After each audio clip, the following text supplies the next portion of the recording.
오늘 잠깐 세계관 먼저 한번 생각해 보죠.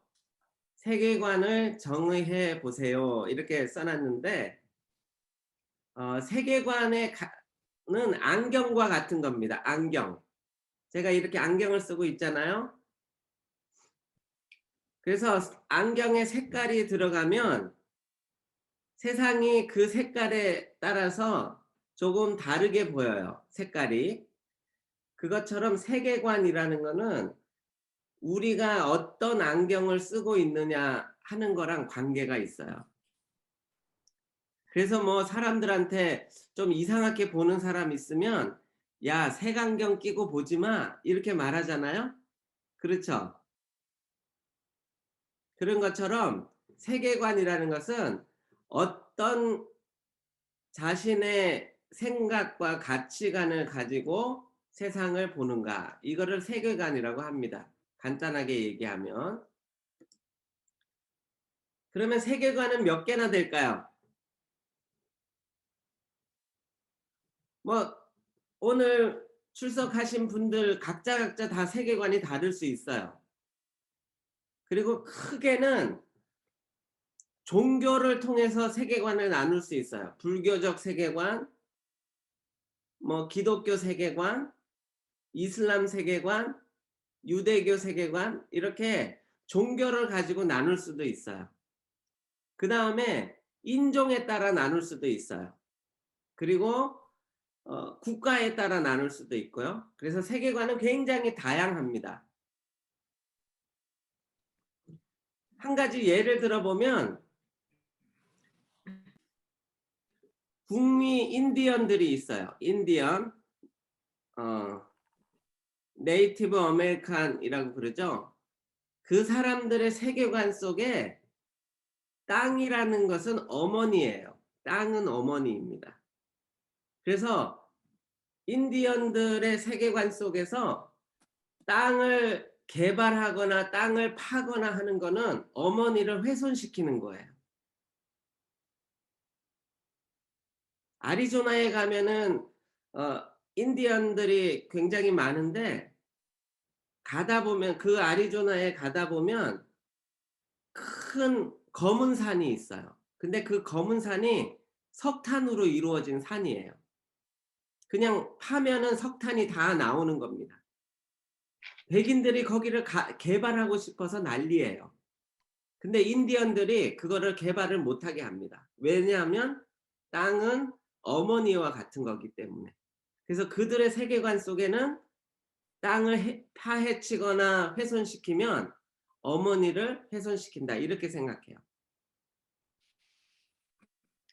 또 어떤 세계관이 있냐면, 예를 들면은 일본 사람들은 목욕을 할 때 그 물에다가 꽃이라든지 아니면 향신료 같은 거를 뿌려놔요. 왜냐하면 귀신이 그 목욕할 때 들어오지 못하게 하려고. 그래서 일본인들의 세계관 속에는 그런 게 있어요. 아마 여러분 각자도 비슷한 것들이 조금씩 있을 거예요. 자기 세계관이 다 있거든요. 그런 거, 세계관이 너무 다양한 거예요. 그리고 역사를 보는 세계관도 다 다릅니다. 불교에선 역사를 어떻게 보죠? 역사는 돌고 돈다, 이렇게 보죠. 그래서 그거를 뭐라 그러냐면 순환론적 세계관이라고 얘기해요. 순환론적, 돌고 도는 거다, 역사는. 그리고 어떤 사람은 역사는 앞으로 나가는데 돌면서 나간다, 이렇게 생각하는 사람도 있어요. 그처럼 역사에도 세계관이 존재합니다. 그러면 세계관은 어떤 영향을 미칠까요? 세계관은 우리 삶에 아주 큰 영향을 미칩니다. 예를 들면은 아까 말한 대로 인디언들이 땅을 어머니라고 하기 때문에 땅을 훼손한다는 것은 전쟁과 같은 거예요. 그래서 목숨을 걸고 땅을 지키는 겁니다. 마찬가지로 인도의 사람들은 강을 숭상시하기 때문에 강물이 아무리 더러워도 그 강에 가서 몸을 씻어요. 그들의 세계관은 그렇습니다. 세계관은 우리 삶에 아주 큰 영향을 미친다고 할 수 있어요. 예를 들면 옛날에 기독교는 몸의 부활을 믿는다고 생각해서 사람을 불에 태워서 화장하지 않았어요. 다 몸을 그대로 땅속에 묻었어요. 반면에 불교에서는 몸을 태워서 화장을 합니다. 그것도 세계관이 다르기 때문에 화장의 문화가 다른 거예요. 그렇게 세계관은 사람이 태어나서부터 죽을 때까지 우리 삶과 밀접하게 관련이 있고 영향을 미칩니다. 자, 그러면 나는 어떤 세계관을 가지고 사는가? 나의 세계관은 무엇인가? 되게 중요하겠죠. 여러분도 여러분 각자의 어떤 세계관을 가지고 있을 거예요.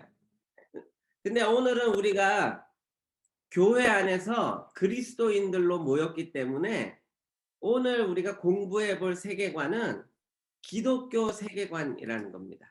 성경이 말하는 세계관. 성경은 어떤 세계관을 이야기하는가?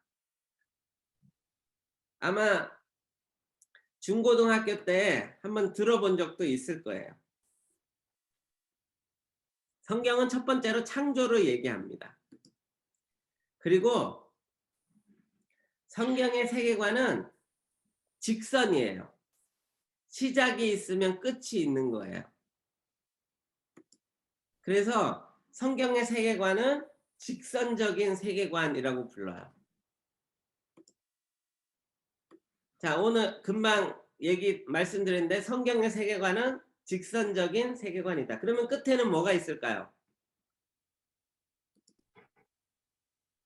끝에는 재림과 부활이 있겠죠. 그리고 좀 더 말하면 종말과 심판이 있어요. 그래서 기독교 세계관은 창조로부터 시작해서 종말과 심판으로 끝이 나는 세계관입니다. 그래서 그걸 향해 달려가고 있는 거예요.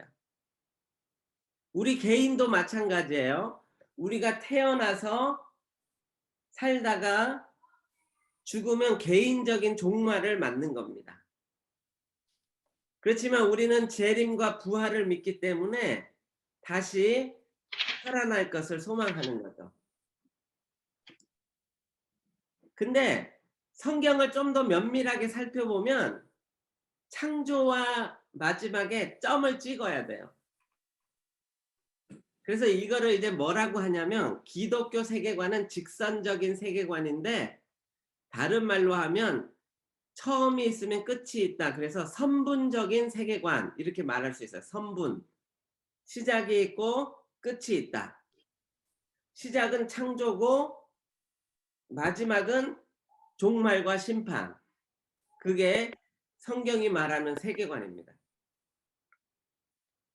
그래서 이런 거 있죠. 우리 흔히 말할 때 역사를 얘기할 때 역사는 돌고 도는 거야. 많이 들어보셨죠? 역사는 돌고 돌아. 근데 기독교인들은 어떻게 얘기해야 될까요? 역사는 돌고 돈다 그러면 뭐 그런 비슷한 일이 일어나지만 역사는 돌고 돌지 않습니다. 역사는 시작해서 마지막 종말을 향해 계속해서 달려가고 있는 거예요. 그리고 우리가 살고 있는 시대를 종말의 시대 이렇게 말할 수 있는 거예요. 그래서 그러면 시작에 뭐가 있었냐면 인간의 타락이 있었어요. 창세기 3장에 가면 인간의 타락이 나오죠. 그리고 하나님이 타락한 인간을 구속하시기로 약속하셨어요. 자, 지난주에 제가 구속의 단어의 뜻을 얘기했죠. 뭐라 그랬죠? 값을 지불하고 자유를 얻었다. 그게 구속이라 그랬어요. 그래서 타락한 죄를 지은 사람들에게 하나님께서 값을 지불하고 구속을 얻은 것이 이 파란 줄이라 할 수 있어요. 파란 줄. 그래서 기독교의 역사는 선분적인 세계관인데 시작이 있고 종말이 있고 그 중간에 구속이 있다. 이렇게 설명하면 됩니다. 그래서 다른 사람이 이제 기독교의 세계관을 물어보면 그렇게 얘기해 주시면 돼요. 그리고 만약에 당신은 어떤 세계관을 가지고 사십니까? 그러면 나는 기독교 세계관, 성경적인 세계관을 가지고 삽니다. 세상은 하나님께서 창조하셨고요. 그리고 우리는 범죄하였는데 하나님이 구속을 약속하셨어요. 그리고 마지막 종말의 때에 심판이 있습니다. 그리스도가 재림하면 우리는 죽은 자는 부활하실 것이요 살아있는 자는 영원히 살리라 한 말씀과 같이 마지막 때에 그리스도를 믿는 자는 부활하고 영생을 얻을 것이고 그리스도를 믿지 않는 자는 심판을 받고 영벌에 처할 것입니다. 이게 우리의 세계관입니다. 그래서 여러분이 이 그림을 잘 그리세요. 간단한 그림이죠. 처음과 끝을 점을 찍으시고 처음에 창조하시고 타락하고 하나님이 구속 역사를 세우시고 마지막에 재림과 부활과 종말과 심판이 있습니다. 네. 아마 여러분 다 아시는 얘기인데 제가 그림으로 한번 그려본 겁니다. 이거를 가르쳐서 기독교 세계관 또는 성경적인 세계관 이렇게 부릅니다.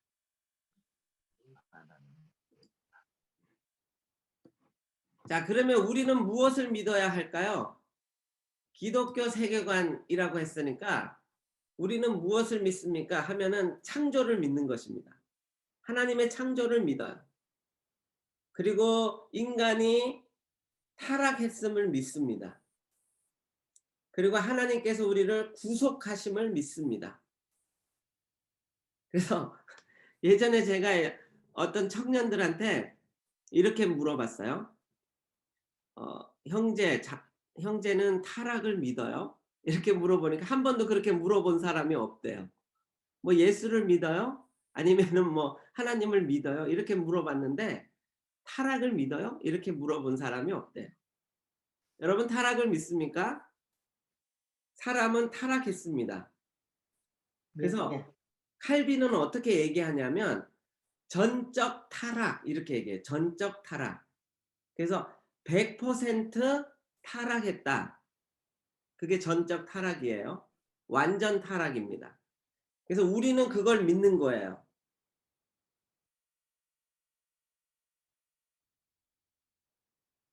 이슬람은 타락을 믿지 않아요. 이슬람 사람들은. 그래서 그들은 구원이 없는 거예요. 타락이 없으니까 구원이 없어요. 그냥 살다가 죄를 지으면 라마단을 하고 라마단을 잘 지키면 다시 죄가 없어져요.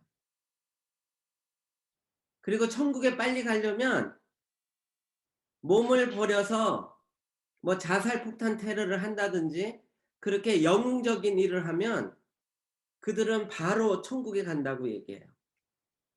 그래서 이슬람은 타락을 주장하지 않아요. 그러니까 우리는 타락을 믿는다. 되게 중요한 거예요. 우리는 우리가 죄인입니다라는 것을 믿습니다. 그리고 그 죄를 하나님이 그리스도를 통해 구속하셨습니다. 그것을 믿습니다.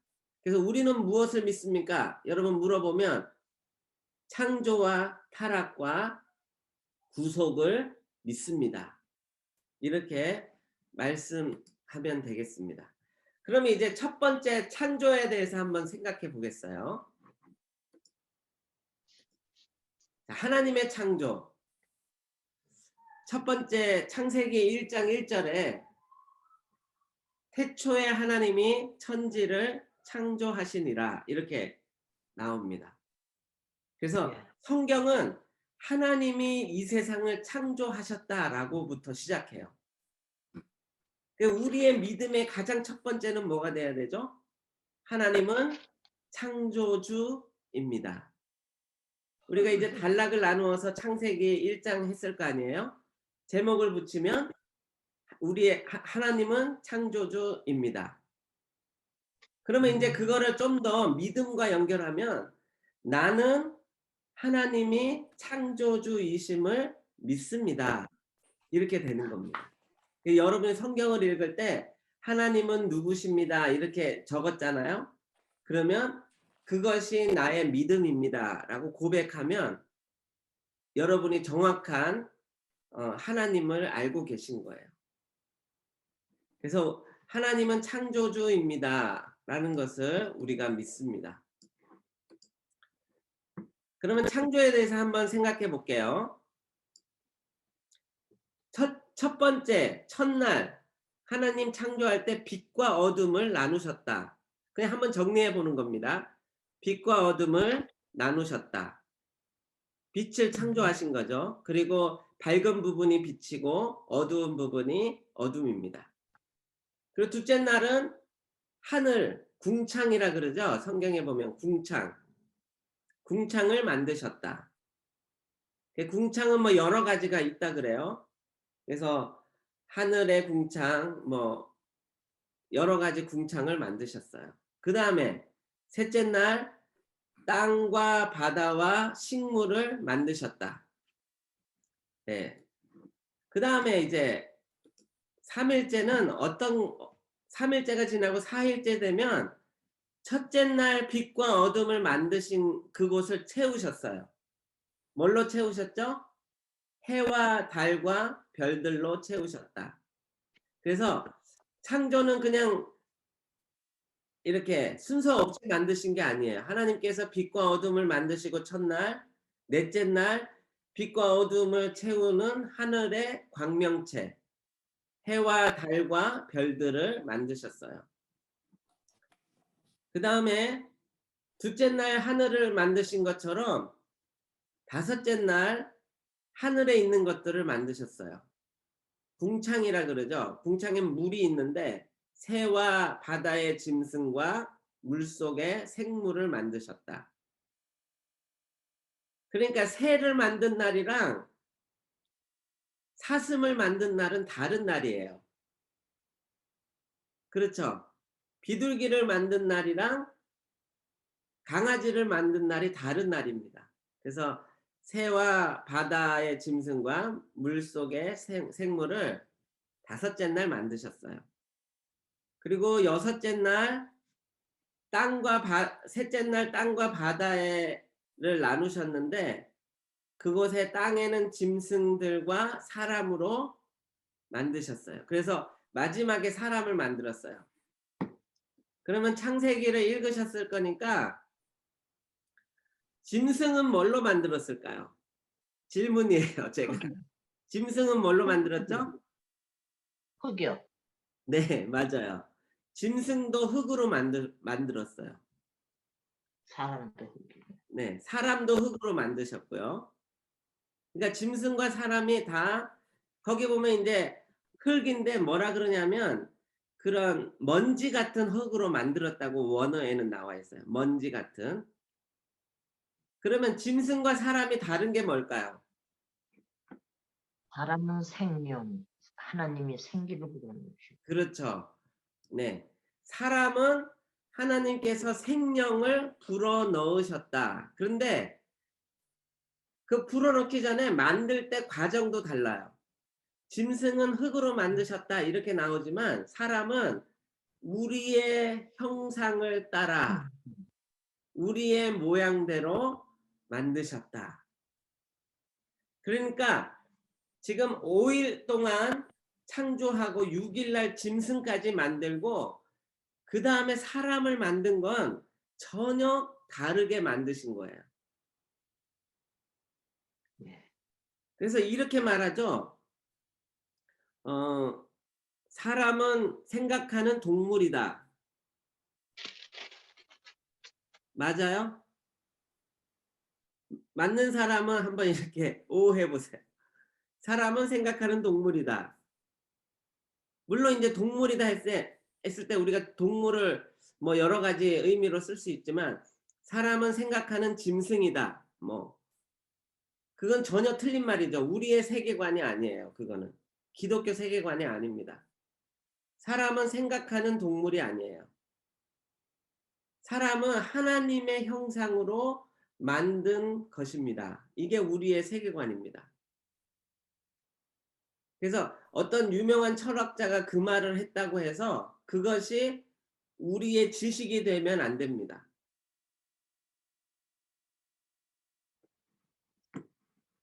창조에서 이제 자 그러면은 하나님의 형상은 뭘까요? 하나님의 형상. 인간, 사람이요. 네. 제가 하나님의 형상을 조금 정리해 봤어요.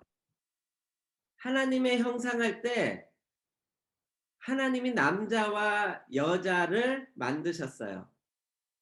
근데 어떤 걸로 만들었죠? 서로 돕는 관계. 서로 돕는 관계. 하나님의 형상으로 만들었는데 서로 돕는 관계로 만드셨어요.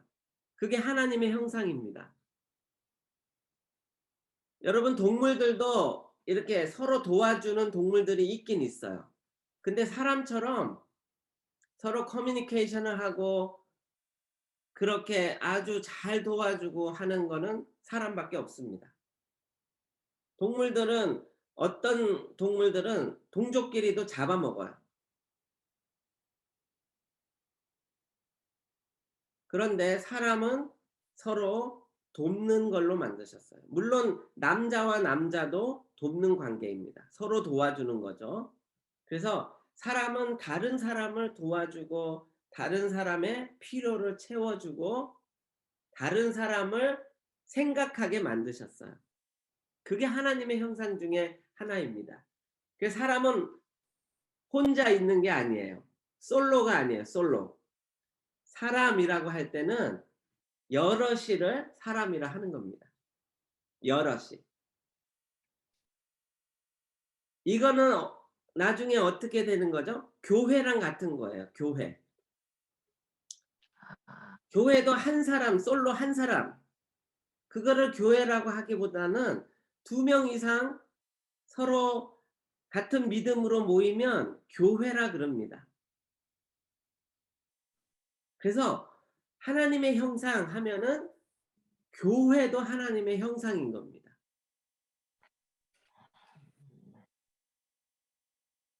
그래서 예수님은 교회를 뭐라 그러죠? 그리스도의 몸, 나의 몸이라고 얘기해요. 나의 몸. 바울은 그리스도의 몸, 그게 교회입니다. 그거를 창조에 적용해 보면 남자와 여자는 서로 돕는 것이고 그리스도의 몸입니다. 그래서 우리가 하나님의 형상할 때는 그리스도의 몸을 사람으로 만드신 거예요. 그 다음에 두 번째는 하나님을 닮게 만드셨어요. 하나님을 닮게. 어떤 게 닮았을까요? 한번 우리 몇 가지 얘기해 볼게요. 첫 번째는 사랑하게 만드셨어요. 사랑하게. 서로 사랑하게. 하나님은 사랑이시라 그랬죠? 그래서 하나님을 닮았는데 그 중에 하나가 서로 사랑하는 거예요. 서로 마음을 써주고 한국 사람 뭐라 그러죠? 그거를 좀 더 이제 얘기해서 정이라고 그래요. 정. 참 정들면은 우리 떠날 때 막 서로 헤어질 때 울고 그러죠? 하나님을 닮게 만드셨어요. 서로를 생각하고 사랑하게 만드셨어요. 그리고 또 뭐가 있을까요? 하나님은 여러분 한번 얘기해 보세요. 어떤 게 있는지. 하나님은 다른 것과 다르게 어 의를 알아요. 의. 옳고 그름을 아세요. 하나님은 정의의 하나님이세요. 정의. 그래서 사람은 아무리 악한 사람도 그 마음속에 의가 무엇인지 다 알아요. 근데 나쁜 짓을 하는 거지 악한 사람도 의의를 알아요. 자기 자녀를 보고 사랑하지 않는 악한 사람이 많지 않아요. 우리 마음속에는 타락했지만 의의가 남아 있어요. 의의. 옳은 것이 무엇인지 나쁜 것이 무엇인지 하나님을 닮게 만드신 거예요. 그게 하나님의 형상으로 만들었어요. 그리고 사람은 이상하게 자꾸 뭘 만들어요. 그렇죠? 뭘 자꾸 만들어요. 하나님이 창조하신 것을 계속해서 만들어요. 제가 어떤 책을 봤는데 여러분 이제 그 책에 보니까 이렇게 써요. 여러분 창조는 하나님이 6일간 해서 끝났습니까? 아니면은 지금도 계속되고 있습니까? 이런 질문을 하는 걸 봤어요. 여러분 어떻게 생각했어요? 하나님은 끝냈는데. 네. 그러면서 예를 들었는데 example을 그 책에서 들었어요. 근데 뭐라 그러냐면 댐 있죠, 댐. 물을 막는 댐. 사람들이 물을 얻기 위해서 아니면은 농사를 짓기 위해서 산과 산을 연결해서 댐을 만들어요. 그 강을 막아요. 예. 그러면 물이 모이잖아요. 근데 그 글쓴이가 어떻게 얘기하냐면 우리 속에 하나님의 창조의 원리로 댐을 만드는 원리를 주셨다 이렇게 설명해요. 그래서 창조는 우리 속에 진행 중이다 이렇게 얘기합니다. 그 하나님의 형상이 우리 안에 있으면 우리가 하나님 주신 걸로 뭐든지 만들 수 있는 거예요. 그 성경에도 보면은 가인이 아벨을 죽이고 도망가잖아요. 근데 도망가서 가인의 후손들이 건물도 만들고 악기도 만들고 그래요. 그래서 하나님은 비록 우리가 마음에 죄가 있고 악하고 타락했지만 하나님의 형상이 여전히 있어서 뭔가를 만들고 개발하는 것입니다. 그게 바로 하나님의 형상이에요. 그다음에 이제 또 한 가지가 있어요. 자유의지라는 건데 자유의지가 뭐라고 생각하세요? 어떤 사람은 죄를 지면서 자유의지가 다 없어졌다. 그렇게 얘기하는 사람도 있어요. 자유의지라는 거는 스스로 뭔가를 하게 만든 거예요. 스스로 뭔가를 할 수 있게. 생각도 할 수 있고 판단도 할 수 있고 움직일 수 있게 뭔가를 하면서 스스로 뭔가를 계획할 수도 있고 자유의지가 그런 겁니다. 그래서 어떤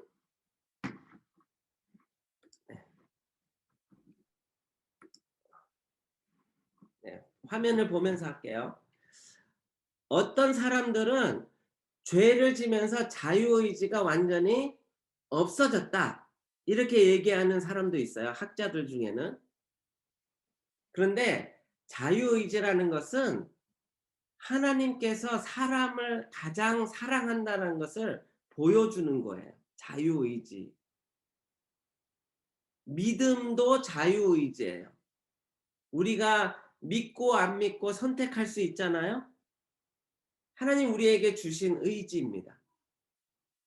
그리고 우리가 뭔가를 할 때 선한 일로 계속해서 만들 수 있게 우리를 인도하는 것. 그것도 자유의지예요. 그래서 저는 뭐라고 하냐면 정의하기를 자유의지는 하나님께서 사람을 사랑하시는 가장 대표적인 원리다. 이렇게 정의를 했습니다. 그래서 우리가 자유롭게 생각하고 판단하고 행할 수 있는 것. 그게 자유의지예요. 그래서 예수 그리스도를 믿고 안 믿고는 우리의 결정입니다. 그렇죠? 물론 이제 성령께서 역사하셔서 우리를 믿게 하시지만 그리고 계속 그 믿음을 유지하게 하세요. 근데 우리의 선택과 선택하지 않는 거는 하나님 우리에게 주신 자유의지 속에서 선택하는 겁니다. 그래서 어떤 이들은 자유의지를 뭐라고 하냐면 타락할 수 있게 만든 하나님께서 잘못 주신 거다 이렇게도 얘기해요. 그런 거 들어보셨죠? 우리에게 자유의지를 줘서 아담과 하와가 타락하게 되었다. 근데 그렇지 않아요. 자유의지를 주심으로 사람에게 완전히 하나님께서 사람을 얼마나 사랑하시는지를 보여주는 게 자유의지입니다.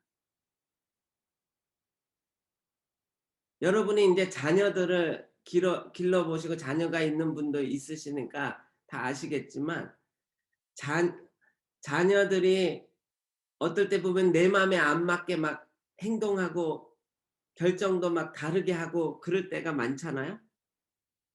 물론 안 그런 자녀들도 있지만. 그런데 그러한 결정들을 할 때에 우리가 그 자녀들을 믿어 줘야 돼요. 왜냐하면 하나님 그렇게 만드신 거예요. 그게 하나님 주신 자유의지입니다. 선택할 수 있는 것, 선택하지 않을 수 있는 것을 주신 게 자유의지예요. 네, 이 문제는 이제 나중에 좀 더 생각해 보도록 하겠습니다.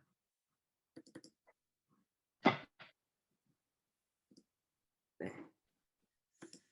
그다음에 넘어가서 그러면 이제 창조의 구조를 한번 생각해 보겠어요. 창조의 주 되시는 분은 하나님이십니다.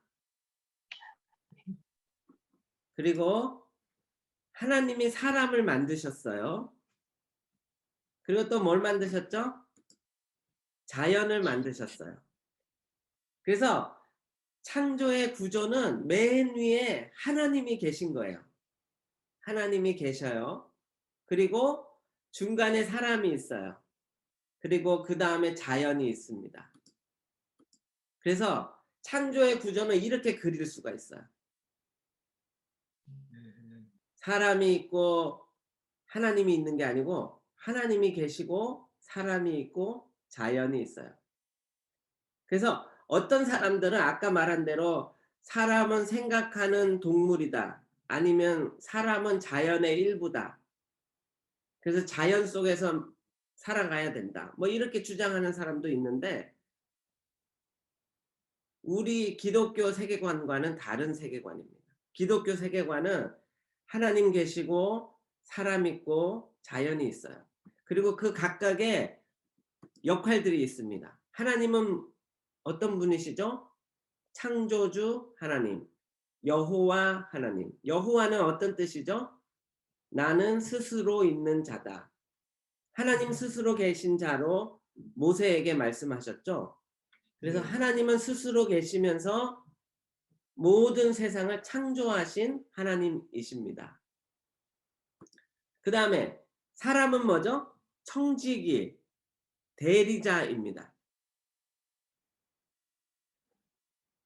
하나님께서 우리를 다스리는 자로 부르셨어요. 세상을 다스리는 자로, 자연을 다스리는 자로.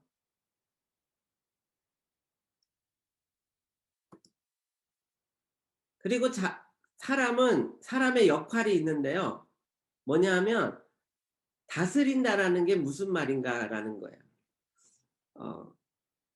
예전에 이제 기독교 세계관이란 책을 봤는데 사람이 청지기로서의 역할이 무엇인가 하면서 이제 하나님 명령하신 다스리고 정복하고 그런 부분 있잖아요. 대위 명령이라 그러는데 그 하나님께서 우리에게 주신 명령이에요.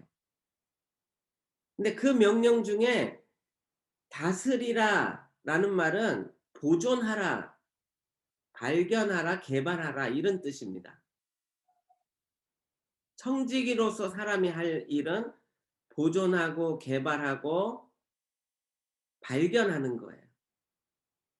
그래서 아까 제가 설명한 것처럼 인디언들은 땅이 엄마라고 생각한다 그랬잖아요. 그래서 보존은 하지만 개발은 하지 않아요. 댐도 안 만들어요. 그러니까 어떤 의미에서 인디언들의 세계관은 기독교 세계관에 가까운 것 같지만 기독교 세계관이 아닙니다. 하나님이 우리에게 주신 세계관은 자연을 파괴하는 게 아니라 보존하고 개발하고 또 어떤 걸 발견해서 적용하고 이렇게 청지기로 주셨어요. 이게 창조의 구조입니다. 그래서 하나님 위에 계시고 사람이 중간에 있고 자연이 맨 밑에 있는 구조가 창조의 구조예요. 근데 이제 이게 순서가 막 바뀌어요. 그러면 어떻게 되죠? 타락한 거예요. 그렇죠? 이제 다음 주에는 이제 타락에 대해서 할 건데 타락이 되면 어떻게 되냐면 사람이 맨 위에 올라갈 것 같은데 그렇지 않아요. 우리 바벨탑 쌓을 때 뭐라고 하죠? 사람이 뭐라고 해요? 우리가 이 탑을 쌓아서 하늘에 닿자 이렇게 얘기해요. 그래서 사람이 제일 높아지고 싶어서 탑을 쌓습니다. 근데 어느 순간에 보면 사람이 위에 있는 게 아니고 자연이 제일 위로 올라가요. 타락한 사람은 하나님의 자리를 끌어내리고 자연을 위로 올린 거예요. 그게 바로 사람의 타락이라고 할 수 있어요. 그래서 창조의 구조를 잘 이해하는 게 우리의 세계관이라고 할 수 있어요. 자, 그러면 한번 각자 이제 한번 마이크를 한번 다 켜 보시겠어요?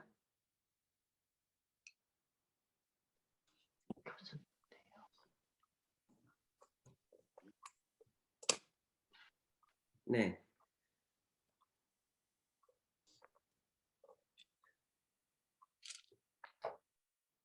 한번 이 시간에 한번 쉐어를 해 보겠어요. 어떤 쉐어를 하냐면 우리가 가지고 있는 세계관이 여러분 각자 어떤 세계관을 가지고 있는데 이게 나는 잘못된 건지 몰랐다. 이런 거 혹시 있으세요? 그런 건 느껴본 적 있으세요? 교회 다니면서? 우리 웃고 있는 우리 그레이스 변 선토님. 웃으면 몰라서 웃는 건데. 그래요? 있어요. 뭐 많겠죠? 뭐 옛날 몰랐는데 그냥 일요일 날 주일 날은 일을 하면 안 된다 뭐 이런 거. 그러니까는 이제 이렇게 장사하시는 분들은 일요일 날 할 수밖에 없어서 일을 하실 텐데 꼭 가게나 뭐 이런 거 안 가도 그냥 일을 할 수도 있잖아요. 특히 이렇게 재택근무하고 막 이러니까 그것도 괜찮은지는 모르겠어요. 그냥 질문 있다면 그게 제일 네네. 궁금해요. 예.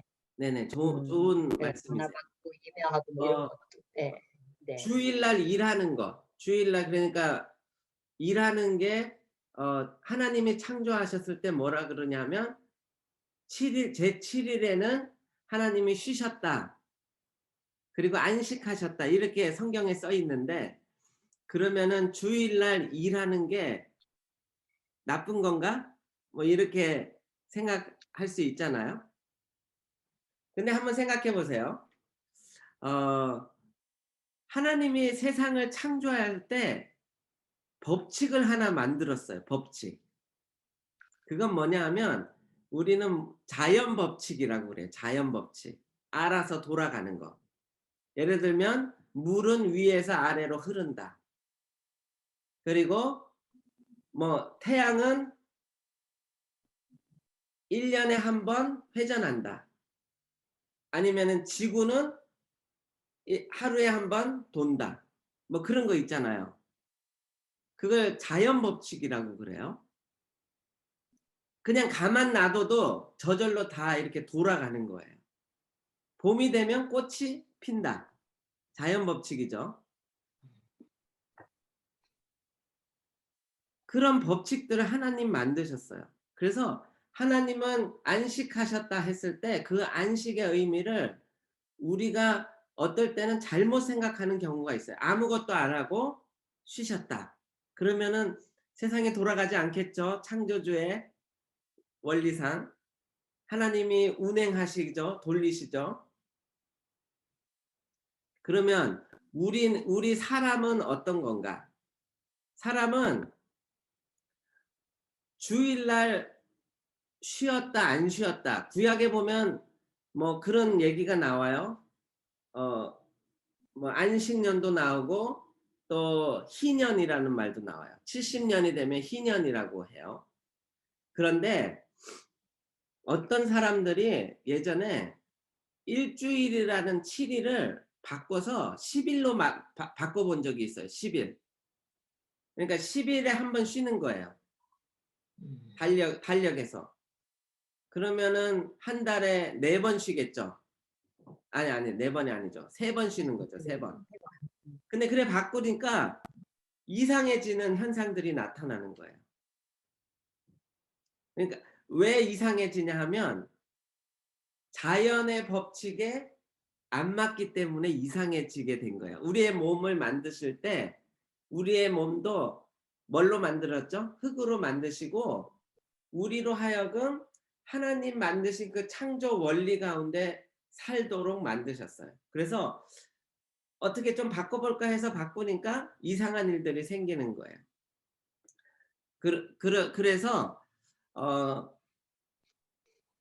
일주일에 하루 정도 쉬는 거 그거는 사람한테 굉장히 중요한 일입니다. 아마 일주일에 하루도 안 쉬고 7일간 계속해서 일하는 사람이 있으면 그 사람은 병에 걸릴 수도 있고 오래 그 삶을 지속하지 못하는 경우가 생길 수 있을 거예요. 물론 뭐 그렇지 않은 사람도 있겠지만. 그래서 하나님의 법칙에 순응해서 살아가는 것 그것이 하나님을 믿는 것 중에 하나입니다. 예를 들면 이런 거예요. 여러분 이제 한번 생각해 보세요. 제가 이상한 말을 한번 해볼게요. 선악을 알게 하는 나무가 에덴 동산 중앙에 있었잖아요. 맞죠? 네. 그러면 그 나무는 과일이 항상 달려 있었을까요?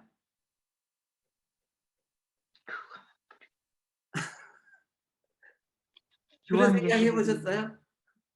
요한계시록에는 생명나무 네. 그러면 생명나무는 과일이 항상 달려 있었을까요? 아니죠. 나무는 그렇게 안 돼요. 나무는 어떻죠? 계절 따라 과일이 떨어지면 그 다음에 이제 또 따뜻해지면 열매 맺을 때까지. 싹이 나고 순이 생기고 꽃이 피고 그리고 접붙임을 하고 수분이라 그러죠. 그러면 또 열매가 생기는 거예요. 예. 그게 무슨 원리죠? 자연 법칙. 자연. 그렇죠. 근데 우리는 한 번도 그런 생각을 안 해본 사람 되게 많아요. 저도 신학교 다닐 때도 그런 생각 한 번도 안 해봤어요. 근데 선악을 알게 하는 나무의 과일은 항상 달려 있었을까? 그렇지 않았을 거예요. 그렇죠? 왜냐하면 성경에도 보면은 처음에는 나무들이 없었어요. 비만 내렸다 그래요. 근데 하나님께서 에덴을 창설하시고 동산 중앙에 나무를 두셨다. 선악을 알게 하는 나무와 생명나무를 두셨다. 그랬지? 그것의 열매가 항상 있었다. 뭐 이런 말은 없어요. 근데 생각해보면 그러지 않았을 것 같아요. 자연 법칙이니까. 그러니까 우리가 어떤 일을 적용할 때 이거는 꼭 지켜야 돼. 예를 들면 주일날은 절대 일하면 안 돼. 그럼 뭐 교회 와서도 일하지 말아야죠. 유대인들은 그러니까 주일이 이제 금요일 저녁부터 시작되는데 엘리베이터가 주일 저녁이 되면 자동으로 1층씩 서게 만들어 놨어요. 왜냐하면 엘리베이터 버튼 누르면은 주일날 일하는 거기 때문에. 그리고 걸어갈 때 걸어가다가 몇 발자국 걸어가면 쉬었다 가요. 그러면은 일을 안 한 게 돼요. 그들이 만들어 놓은 룰이에요. 그래서 그런 룰들을 막 만들어요. 억지로 막 어떻게 해 보려고 하는 거죠. 자연 법칙에 안 맞는 거죠. 그래서 되도록이면 주일에 일거리를 안 만들고 쉬고 또 예배하고 마음의 안식을 찾고 그게 옳은 것 같습니다. 그렇다고 뭐 아예 일하지 않는 것이다. 뭐 나는 백화점은 원래 주일날 문 닫으면 벌금 내는 데도 있잖아요. 스페인은 그런 데 있어요. 스페인은 주일날은 다 문 닫아요. 원래. 그런데 어떤 날은 문을 열어요. 근데 그때 문을 안 열잖아요? 그럼 벌금을 내야 돼. 아마 미국도 그런 몰의 규칙이 있을 거예요. 주일날 스토어 문을 닫으면 안 되는, 반드시 열어야 되는 그런 규칙들이 있을 수 있는데 우리가 자연 법칙에 따라서 살아가는 것, 그게 하나님의 형상으로 만든 가장 제1되는 법칙이고요. 그다음에 그렇다고 해서 어떤 다른 사람에게 피해를 주고 그렇게 하는 것 또한 또 나쁜 것이 될 수 있어요. 그래서 주일날 일하는 게 좋다 나쁘다 보다는 우리의 몸이 그 법칙에 따라 움직이기 때문에 되도록이면 그 법칙에 따라 7일의 하루 주일을 정해서 쉬는 것은 굉장히 좋은 것이고 그날 하나님을 예배하는 것도 좋다. 근데 우리가 예배라고 할 때도 어떤 분은 이렇게 얘기해요. 주일날 예배하는 게 예배입니까? 아닙니다. 월요일부터 토요일까지 삶 속에서 하나님을 예배하고 살다가 주일날 와서 성도들과 함께 교제하는 게 예배입니다. 이렇게 얘기하는 분도 있어요. 그래서 우리가 아주 그냥 선을 딱 그어가지고 주일날은 아무것도 하면 안 돼. 뭐 이렇게 해버리는 거는 좀 그 원리에 잘 안 맞는 것 같아요. 제 생각은 그렇습니다. 네, 그래서 자연스럽고 그 하나님이 창조한 법칙에 맞춰서 하는 거, 그게 가장 좋은 방법이 아닐까 생각합니다. 답이 혹시 됐나요? 네. 네, 네. 감사합니다. 또 뭐 혹시 사시면서 선생님, 내가 네. 아까 말씀하셨던 그 자유의지와 믿음의 관계에 대해서 좀 설명해 주셨으면 좋겠습니다. 믿음은 자유의지라고 말씀하셨는 것 같은데 네네. 제가 알고 있는 거하고 조금 지금 다른 것 같아서 그러니까 설명해 주세요. 자유의지라고 할 때 그 정의를 얘기하는 게 아니고요. 자유의지의 정의가 아니라 자유의지는 하나님께서 우리를 만들 때 우리를 너무너무 사랑하셔서 우리에게 선택할 권리들을 주신 거예요. 그래서 예, 그건 뭐 이해가 갑니다. 그 중에 하나도 믿음도 마찬가지인 거라는 거예요. 믿음을 그럼 우리 자유의지를 선택을 한다고 말씀하시는 겁니까? 두 가지가 있습니다.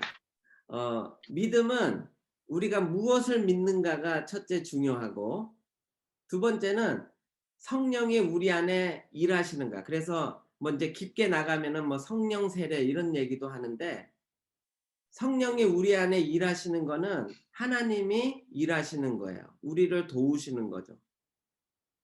그렇지만 우리가 무엇을 믿는가는 우리의 머리와 우리의 가슴으로 믿는 것입니다.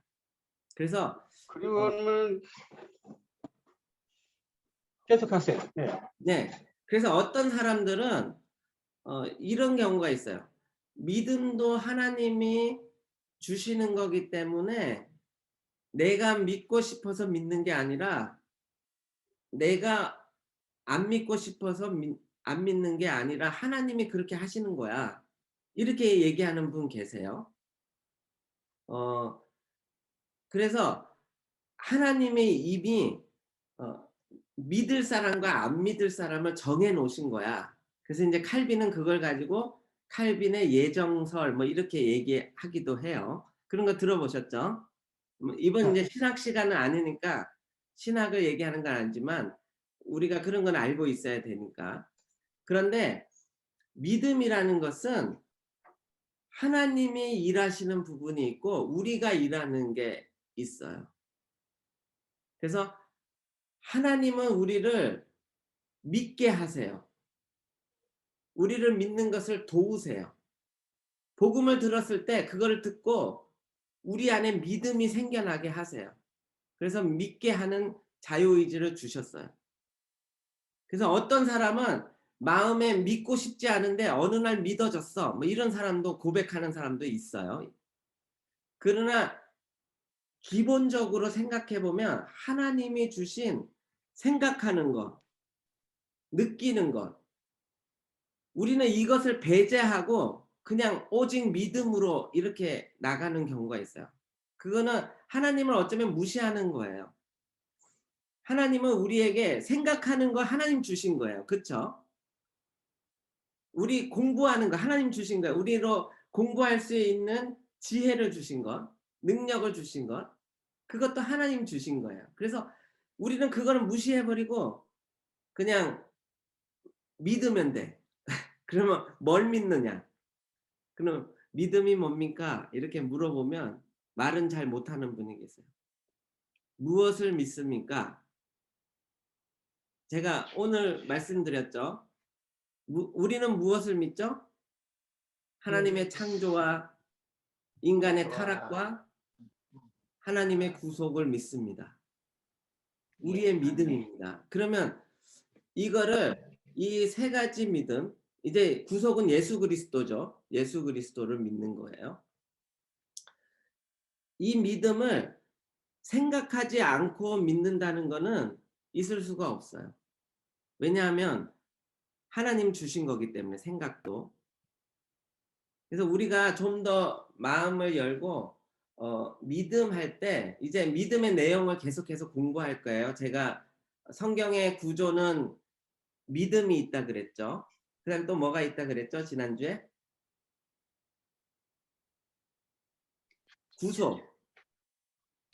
그리고 또 하나는 은혜, 은혜. 그다음에 마지막 그리스도. 성령. 아, 그래서 성경의 구조는 그렇게 돼 있다 그랬어요. 그리고 그 가장 가운데 뭐가 있었죠? 하나님의 하나님의 나라. 나라. 그쵸. 성경의 구조는 그거를 얘기하고 싶어요. 하나님의 나라를 믿음의 가장 핵심적인 거예요. 하나님의 나라. 그래서 세례 요한이 왔을 때 하나님 나라를 얘기하고 예수님이 오셨을 때도 하나님 나라를 얘기해요. 그래서 우리는 구약과 신약을 통해 하나님 나라를 배울 거예요. 근데 그거를 구성하고 있는 게 믿음이에요. 우리가 무엇을 믿는가. 그리고 그리스도의 구속을 믿는 거예요. 그리고 또 하나 뭐라 그랬죠? 은혜. 은혜로 하나님의 은혜로 믿게 되는 거예요. 그리고 또 하나는 선교. 그 믿음의 사람들이 해야 될 일이 선교라는 거예요. 그게 하나님 나라입니다. 그래서 제가 지금 얘기하는 게 어떤 신학적인 딱 정의를 얘기하는 게 아니고 믿음은 하나님이 주신 선물이기도 하고 하나님이 우리로 하여금 선택할 수 있는 그걸 주셨다는 게 자유의지다. 이렇게 얘기한 것 중에 하나입니다.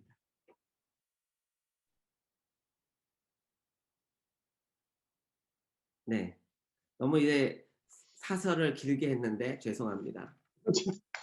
한번 다시 제가 좀 따로 좀 말씀 좀 나눴으면 좋겠습니다. 지금 네네네. 그러겠습니다. 네, 좀 여기서 하기엔 좀 너무 그런 것 같으네요. 네. 자, 벌써 이제 시간이 다 됐어요. 자, 혹시 질문 혹시 있으세요? 없으시면 오늘 얘기한 것 중에 딱 우리가 기억해야 될 거 세계관, 기독교 세계관은 창조와 심판, 그리고 선분적 세계관이다. 이걸 꼭 기억하시고, 두 번째는 하나님의 창조는 질서 가운데 하신 거예요.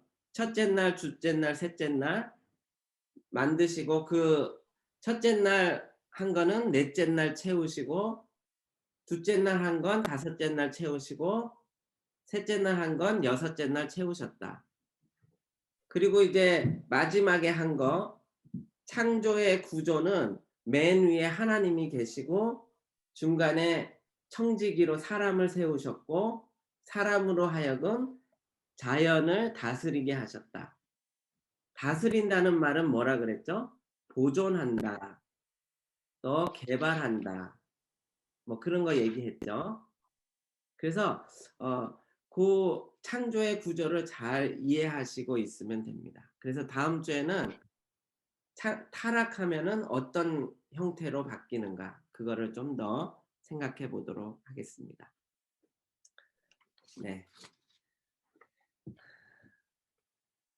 자, 구속사적 성경 정독 천천히 계속해서 해보시고, 이제 다음 주에 타락 부분을 하고 그 다음 주에 또 하나를 하면은 아마 좀 더 그 네 번째 질문 쓰는데 조금 더 도움이 많이 될 겁니다.